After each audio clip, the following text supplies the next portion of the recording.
My 3 children, they were my world. I had 2 girls and a boy. Gina was the oldest. She was just always a happy little girl.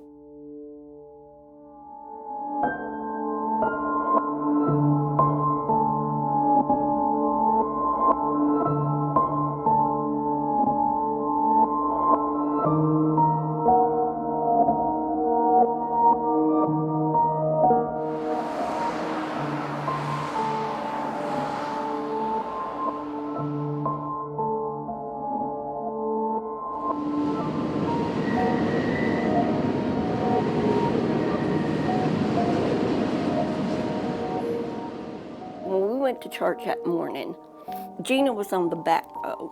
I was on the usher's pew. Gary was a deacon there in 1980, and I taught Sunday school at that time. We probably had close to 300 people in the sanctuary that day. We were packed.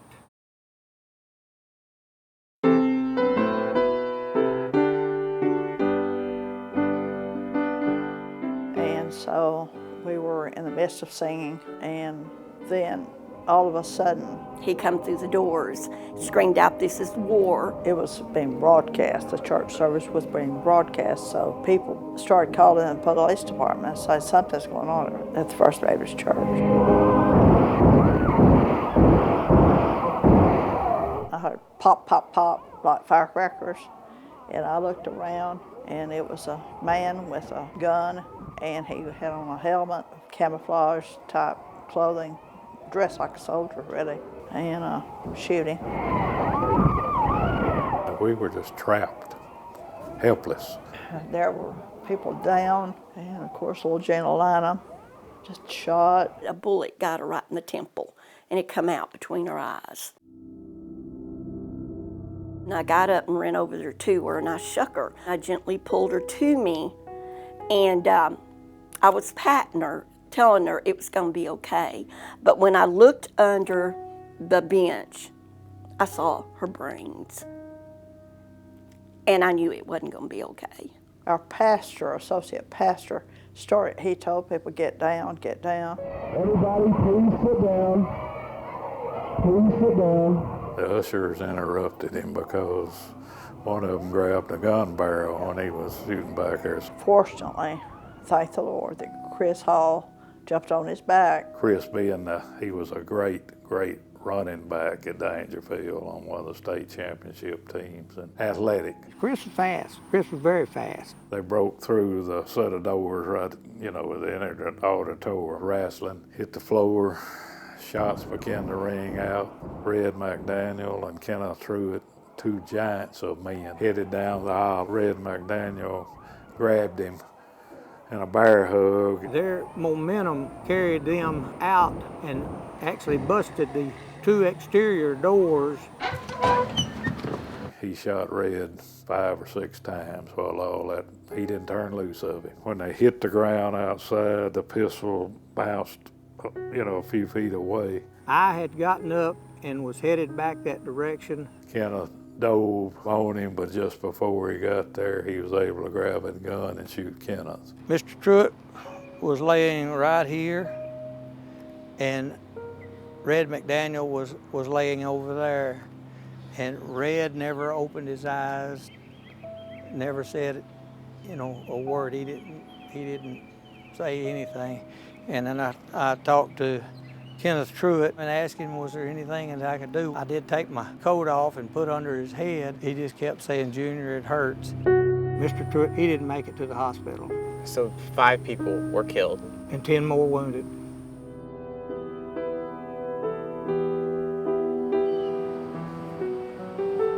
Without the heroism of those men, we were all sitting ducks. That's the thing that will stay with me till the day I die, that those men laid down their lives for us. And just such a wonderful example of good, such terrible example of evil.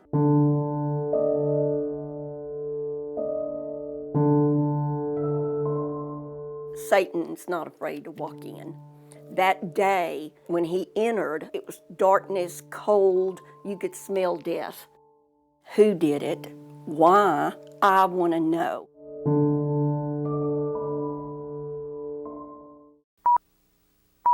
dressed in full combat gear, burst into the crowded church and fired on the congregation. 2 men were killed trying to wrestle the gunman outside.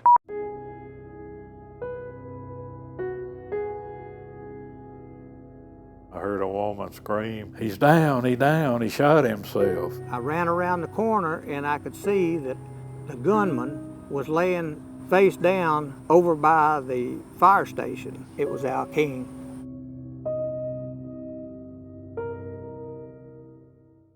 The gunman, identified by witnesses as Alvin Lee King, shouted, "This is war," and opened fire. 5 people were killed, 10 people wounded. I knew right away that was him. It about made me physically ill because I'd been on the grand jury that indicted him. And I thought, oh no, is this what caused this? I remember when the district attorney came in there, he said, now this next case is really unusual and it's going to be very graphic, and I just want you all to get prepared for it. His daughter had finally pressed charges for sexual assault. And they started telling us what he had done, and it was awful. It was totally unimaginable what a father would do to a daughter. He was desperate. He didn't want to face those charges. Of course, he was arrested. He got out on bail. King was scheduled to go on trial Monday for incest. Apparently, they had been trying to get some character references for him. Authorities suspect Sunday's motive may have been revenge when church members refused to be character witnesses. All of them that had been approached, and I don't really know how many had been approached, said no. Perhaps one of the reasons he targeted the First Baptist Church was because people there weren't willing to be character witnesses. And also, First Baptist Church was full of school people. He taught at the high school, and I was teaching at the high school. And I knew his wife, Gretchen. She taught at the junior high, so I knew both their children. What was he like? He was extremely high-tempered, and he had no patience at all for slower students. She was hard, no-nonsense type teacher. There were some things, like when he was a bus driver, he ran over a dog one day, and there was some trouble over that. Do you feel there were signals with Al King looking back on him? Well, I tell you what, I was afraid he'd do something. Of course, it never entered my mind he would do something so radical. But I felt uneasy because he was such a loose cannon.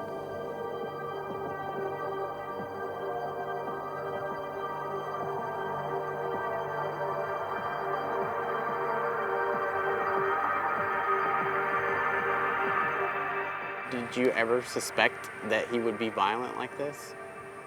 I don't know that I suspected it, but I was not surprised at it. And he was your high school teacher? I do know this from being in his class. And when he took his glasses off, he was blind as a bat. And he lost his glasses whenever they pushed him out of the building. He came running from the front of the church, run right past his truck, and with him not having his glasses on and not being able to see, I really feel like he probably hit this and fell and had that .22 pistol, and it just accidentally. I don't think he shot himself in the head on purpose.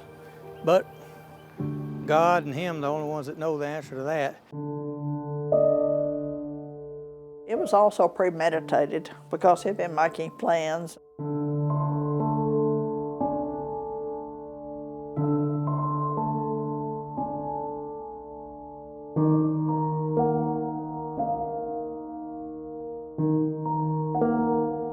On a remote country road outside Dangerfield. Inside, King tied his wife to a chair, then headed for the First Baptist Church in town. You think a man could have that much hate in his heart to go into a group of innocent people and just start shooting and to kill a little girl? People came over to me trying to hug me, and I pushing them away and said, no, things like this don't happen, not in God's house. I don't think anybody anywhere could imagine that taking place in the United States anywhere. We were hoping it'd be the last time.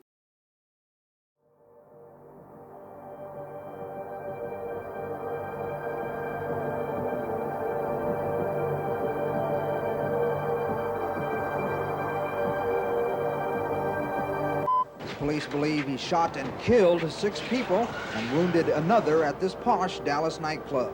The 35-year-old gunman smashed his truck through the front windows of the cafeteria. I saw the man eye to eye. We have children over here. Fort Worth's Wedgwood Baptist Church was packed with mostly teenagers. Pulled the trigger and it hit me in the chest.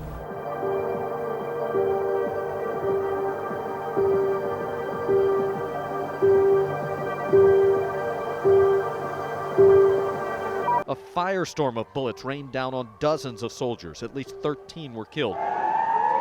You don't expect it here. You don't.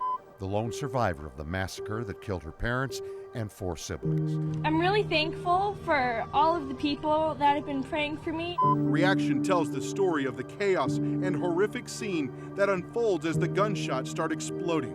We have an active shooter with a high-power rifle. Get back! Back! The suspects fired on police, shooting some in the back in what has been called an ambush-style attack. I was walking, and the sniper just started shooting. Man, like all of the cops were getting shot, man. I just saw cops bending over. The sanctuary, now a memorial for all the lives lost. Each chair sits where a member of this congregation was found. You can't fight hate with hate. You gotta fight it with love. 21 people shot, among them a 17-month-old toddler and 3 police officers. Isn't this worth all of our efforts?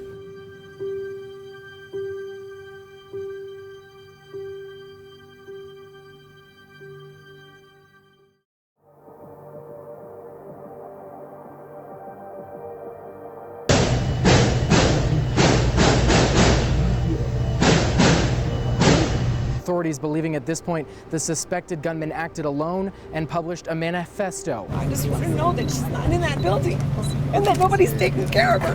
It's horrible. We have a problem here, but my gosh, the solution is us. Santa Fe, Sutherland Springs, El Paso, Texas, these things are going to continue to happen if we don't take action.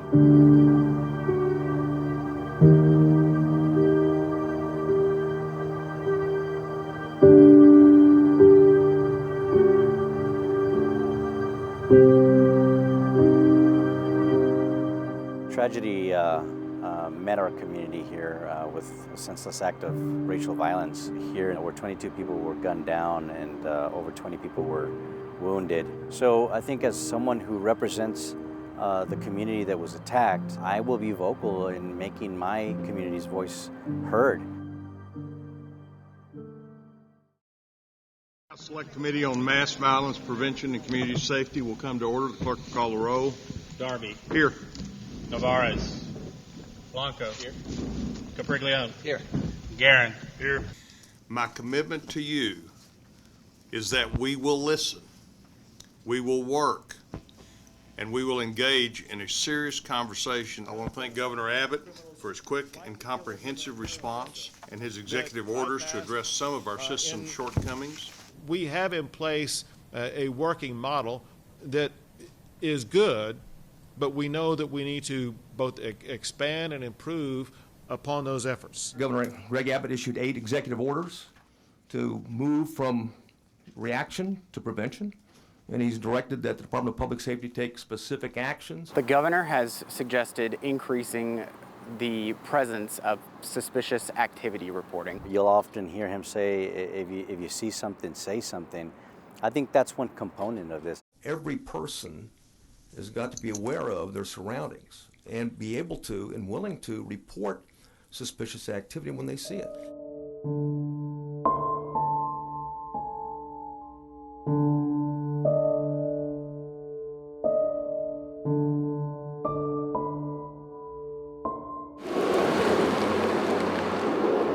I'm currently the director of the Matrix Fusion Center in El Paso. It's a fusion of many different agencies, local, state, and federal.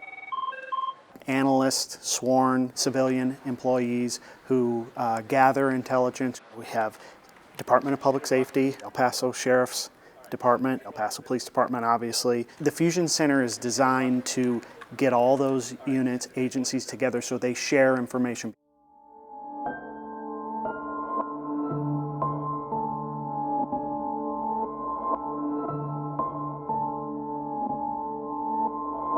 there's only a finite amount of information we can go through with the staff we have. But that's certainly, the more people, the more eyes, the more technology, the more programs we have helping us uncover that information, the better opportunity we have to prevent something from happening. There are a handful of fusion centers in Texas, but not every area has them, correct? Correct.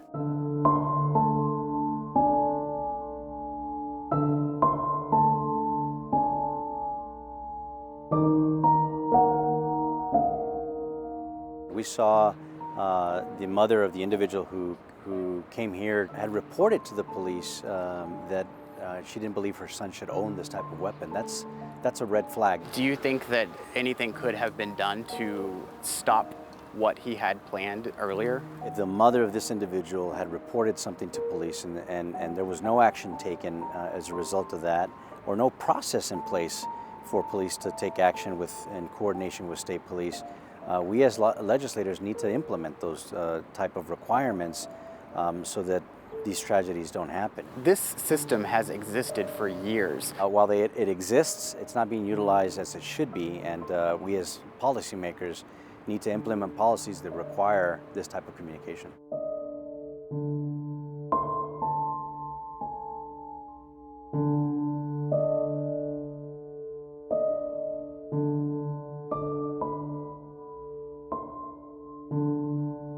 My son Dylan is a firefighter, and he's been on the El Paso Fire Department for several years. He was one of the first on the scene. He was actually in Walmart when he called me to let me know he was okay. The dead were still in there, and he saw everything. The one person that really understands is his dad. You know, one of the few people that's been through it. What's it like for you as a wife and a mother to have a family that was touched by mass violence twice? My son and my husband were both involved in the two largest shootings in El Paso. So it's sad that I have two, members going through that.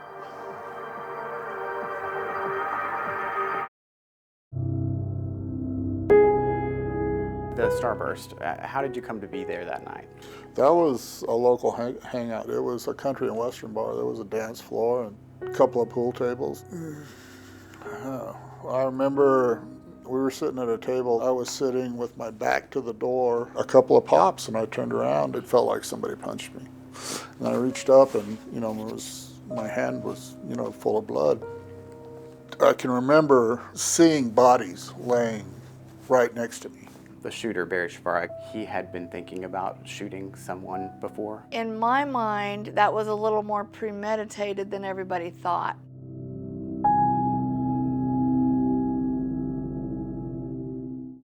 The shooting at the Starburst was probably one of the first documented mass shootings in America.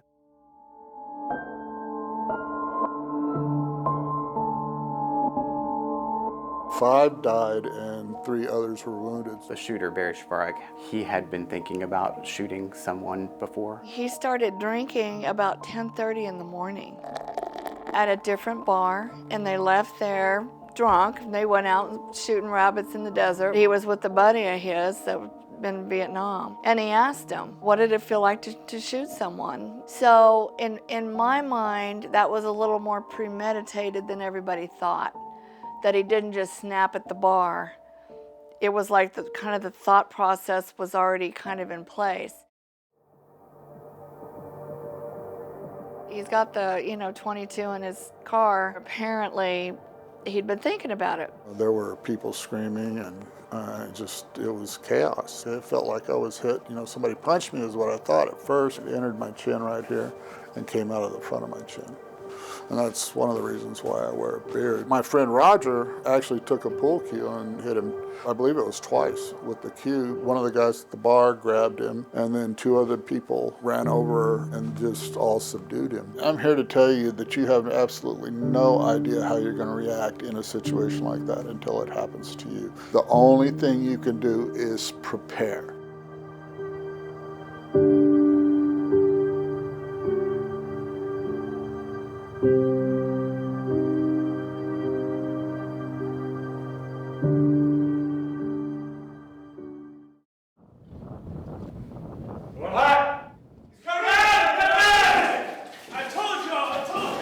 ALERT stands for Advanced Law Enforcement Rapid Response Training. We're in the simulation building. It's a mock school, wide hallways, lots of rooms, multiple floors, stairwells, and all the things that are characteristic of where a lot of these attacks occur. The facilities here are designed around training so seemingly dangerous as to tap into the part of the brain that triggers that stress response. Where we come in as trainers is to coach people through those effects of stress. All right, guys, we've got it all. What's our actions now? To pick a right choice, to take a correct action, and to be calm under pressure.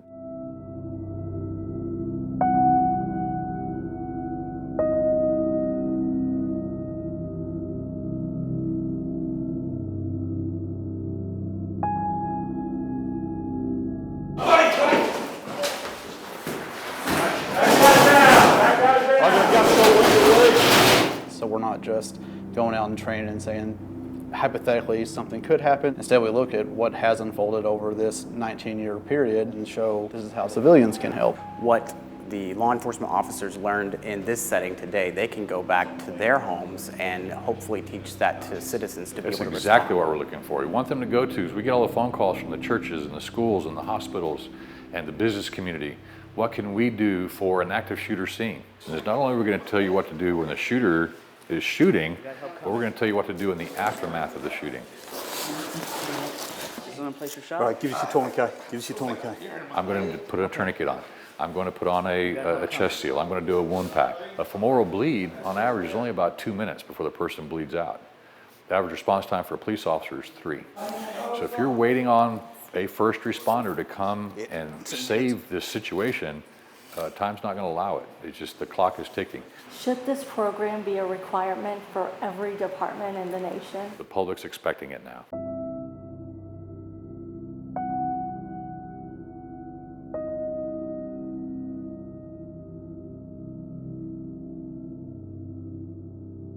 Do you expect that the legislature will probably be talking about allocating more money to this program? We hope that's the case, and because we know the demand far exceeds the supply or the funding that we get right now.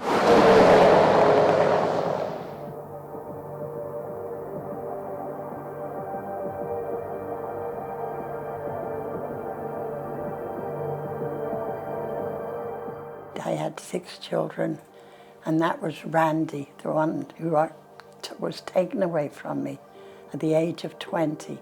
I loved that boy. And Barry Shavark took him within seconds. I've heard about people, subduing the shooter with a pool cue. Yes. And of course, your son pushed a woman out of the gunfire. Yes, he gave his life. I was so proud of that boy, to save somebody. His death wasn't in vain. Barry Shavark was convicted of 5 counts of murder. Yes. And he is in prison still today. Yes, he is, yes. He comes up for parole, and you and your family have been active in voicing your concerns about that. We just signed the papers why he shouldn't come. I did not sign the paper this last time. And for the simple reason, I don't want to live with hate anymore. Now if he gets out, maybe I should get rid of it and forgive Barry Shavark for killing my son.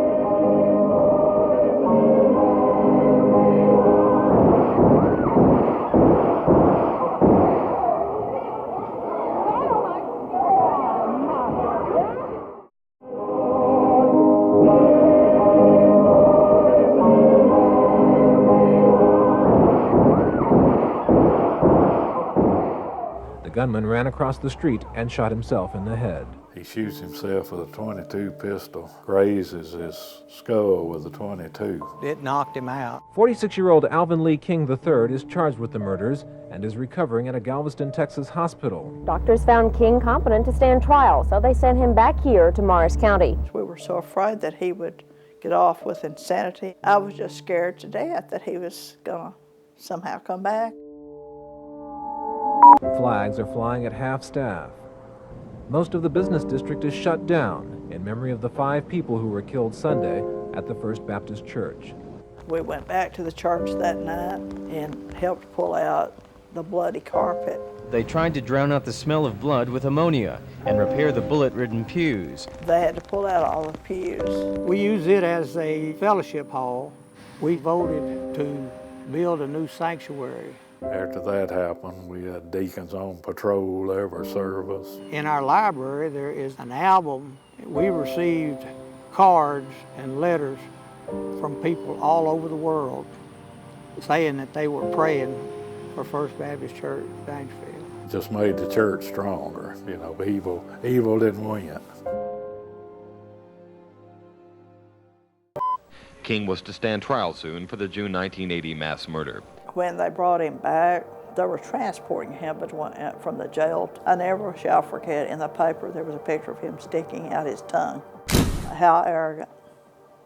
I've killed these people, and I'm sticking out my tongue. And just such total defiance. When they started playing the radio tape, you could hear the shots, and then you could hear people crying. And when the relatives heard that, then they all started crying in the courthouse. Apparently, the hearing did get to him, since he committed suicide that night. The body of Alvin Lee King III was brought to Dallas shortly before noon today for an autopsy. He was hanging from one of his cell bars with a towel wrapped around his neck. And I don't mind telling you, it's the greatest relief in the world, because we were so afraid. Just really never known such terrible evil. Even decades later, it's still with you.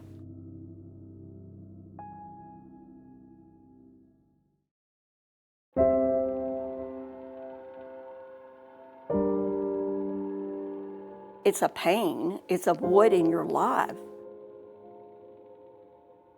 This is Gina, and this is her little class. This was first grade? This was kindergarten. Kindergarten. After this happened, I had people to come tell me, time is going to help. Time is going to help. If I hear that one more time, I'm going to scream. I don't want time to take care of it. I want it to be taken care of now.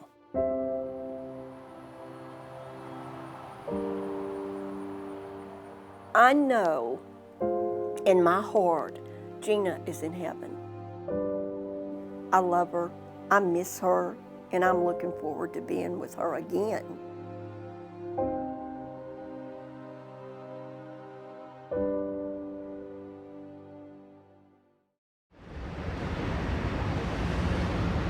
Hello, we are at Rolling Hall here at the McCombs School of Business at the University of Texas. I'm Josh Henkel. And I'm Arzo Dost. Over the last 4 decades, we've had at least 32 mass shootings here in Texas. Of course, Austin has had its own history with mass shootings, with one that happened here more than 50 years ago on this very campus. It was one of the deadliest mass shootings by a lone gunman. There have been many other mass shootings since, and now Texas families are demanding something be done. So right now, lawmakers are talking about options to stop these tragedies, these mass shootings that have been happening across Texas. I want to start with Fred Burton, who specializes at Stratfor with security and terrorism. A big focus has been on suspicious activity reporting. Well, I think it's critical, meaning if you look at, if you see something, say something, and the ability to report unusual behavior or things that just don't look right, to give the proper authorities an opportunity to evaluate what might be coming on.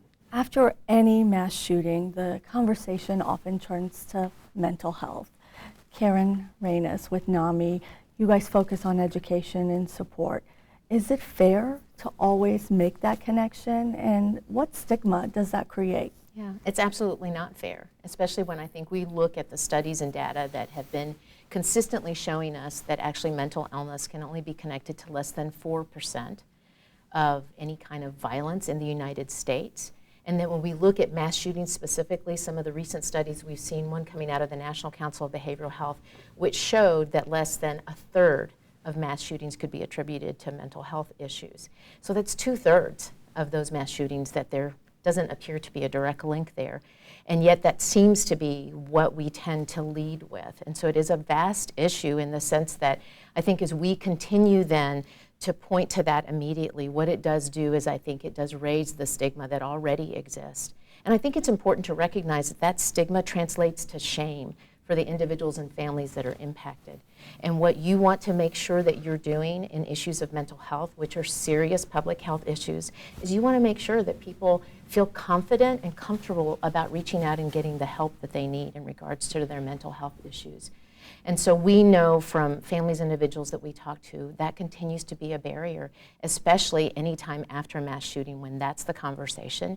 People hunker down and they isolate more because they are fearful. And I think it's important to recognize that that we educate ourselves in understanding that there is that 4% and that we understand in most of those cases that 4% also equates to people who are untreated.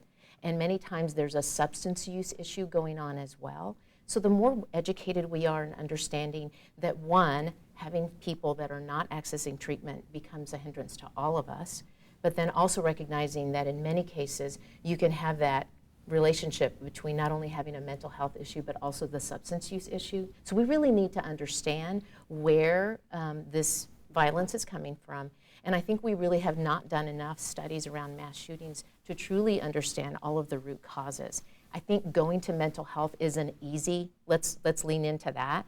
And so we do need to better educate the community. We spent some time down at Texas State University at ALERT, which trains law enforcement on how to handle active shooter situations. John Kernet, you're there all the time. You know, what role does citizens play in that scenario?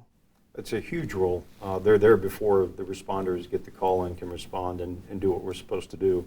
So that's why it's important for us as a response community to reach out to the community that we service, that we serve and protect, and train them on what they can do when seconds count, more minutes away. What should they do and how should they prepare for this? That's the uncomfortable conversation that very few people want to have, but is absolutely required to have. There are things that people need to do to prepare themselves, not just for these active attacks, but for any type of man-made or natural disaster that can overwhelm somebody's ability to cope with what they're dealing with. And that's kind of our job as the response community within a city or a county, is to educate people on what their options are and try to get them more prepared. It is very much a holistic approach that should be done. We shouldn't just relegate this to, well, we have cops, so they'll just take care of this, or we have paramedics, they'll take care of the medical. As we see in these events that we've researched, we're not there quick enough to stop killing or to stop people from dying as a result of their injuries. So we have to empower people to be able to do that for themselves when and where that's necessary. You work with patients right now.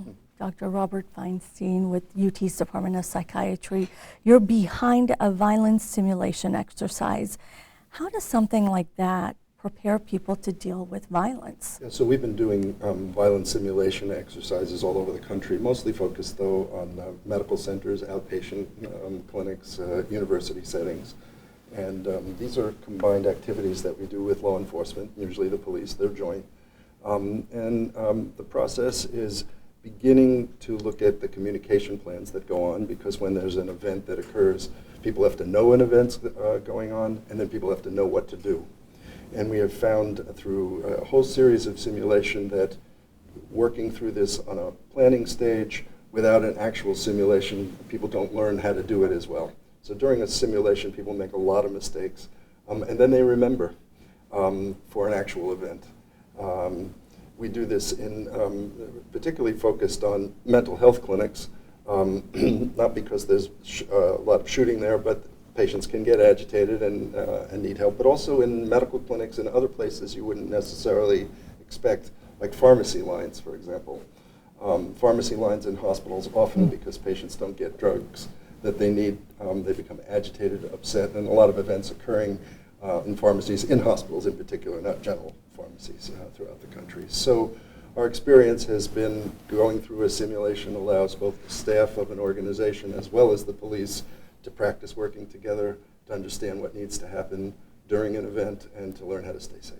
With active shootings, often the focus becomes on the weapon and gun laws, but at the same time, protecting your right to own guns. Ed Scruggs with Texas Gun Sense, you think our laws could be strengthened. What do you mean by that? There's no question that they can be strengthened. And I think if you're looking at this overall in terms of the security question, which is what we're doing here today in a sense, I think the state is operating on a level where we are not doing much to prevent our bad actors from acting out. We make it very simple, almost easy for people with bad intent to access the weapons and to act out on their plan. So then this changes our overall security plan because we have to double up. Cities, counties, other entities have to spend even more on security. So yes, we could do a lot more with laws that would protect and respect individual rights to own firearms, but would just build some security into the system. I equate this now as we have alarm systems in our house or in a business to prevent something bad from happening. We're basically proceeding in the state without an alarm system, and we're just dealing with the problem when it comes to the door, and that makes it so much more difficult. We think if we can put some safety into the system in the very beginning to make it more difficult, for example, for the shooter to bring the gun to school or to the workplace when they have no business having a firearm, that this will aid in overall security and safety for the entire state. I think it's really important that as we look at of all the different things that we can do in terms of prevention, that is one in which, what if we could reduce that 4% to make it even less than that? And I think the reality is currently we don't have the kind of continuum of care that we need around mental health to ensure that that can happen. We have been working recently with a family who has been in a situation where their son had been hospitalized like 13 times in the last 13 months for short periods of time, right? Just long enough where it feels like they're stable, right? But not really getting the long-term kind of care that they needed to get to really achieve wellness. And what this mother said to me is, I know what's going to happen. Like, the only way he's going to be able to be someplace for a long enough time to get the treatment he needs is if he gets incarcerated. Well, he's going to have to go to jail. Go through 40 hours of CIT training. Oh, absolutely. Minimum. We're involved with that training. And on a continuing annual, biannual basis. But from my perspective, I've been on calls where I've had to talk to somebody and I've had to sit out here and try to keep them from killing themselves and any violence to happen. Hours and hours I spent. And then you take them to state hospital, and if they don't have insurance, they're magically cured within a few hours or a few days. And then who's watching them and who's following up? And then we're right back that's there my a week point. later. Is that, and so in this situation, we shouldn't have situations like that where families very clearly know that they have a loved one who is very ill and needs care and can't access it, and that the only solution that they can think of is that he gets arrested. And then I run into her and find out that sure enough, he ended up getting arrested, not for anything very serious, but she's like, I'm just happy he's getting care now. And there is something seriously wrong when we are allowing for serious health issues like this to be treated in that way. If I had a daughter who had cancer and I had to keep taking her to the doctor and they'd say, okay, well, she's okay for now. We have to wait until, in the state of Texas, until someone's either at risk of hurting themselves or others in order then for them to be taken in on emergency detention, and even then is for a very short amount of time.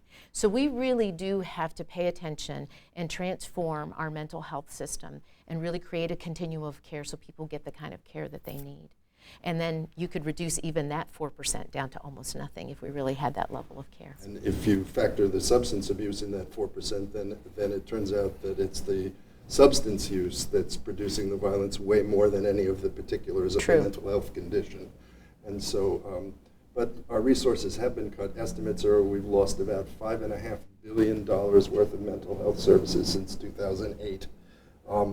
That's part of the problem for mental health. I'm not sure it's the gun issue, but it's definitely a problem for inadequate mental health. There's no parity And so people are not getting access to the kind of care that they need. We've got more than 60% of adults who can't access the level of care that they need to be well.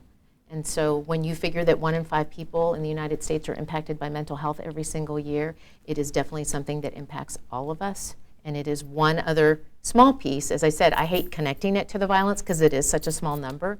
But if we're going to be looking at all of the various solutions, then we definitely have to be looking at the level of care we're providing for mental health. I want to thank you each for being part of this thoughtful, respectful conversation, and we look forward to seeing how lawmakers implement the solutions that we've discussed and others that are being brought up ahead of the next session in 2021. Thank you. Thank you. Thank you. Online now, A History of Mass Violence, the Digital Investigation. Experience the entire 5-part docuseries, an interactive map of the Dangerfield church shooting, extended expert analysis of the many solutions proposed to fix this problem, and our data feature on the outcomes of hundreds of attacks across the country to see how often citizens are subduing shooters themselves. Plus, a video and photo timeline of 32 mass shootings in Texas over the last 40 years, and an immersive story on some of the survivors of those events. Also, don't forget our weekly investigative podcast, Catalyst, to continue exploring what we've discovered. It's all online now at texasmassviolence.com.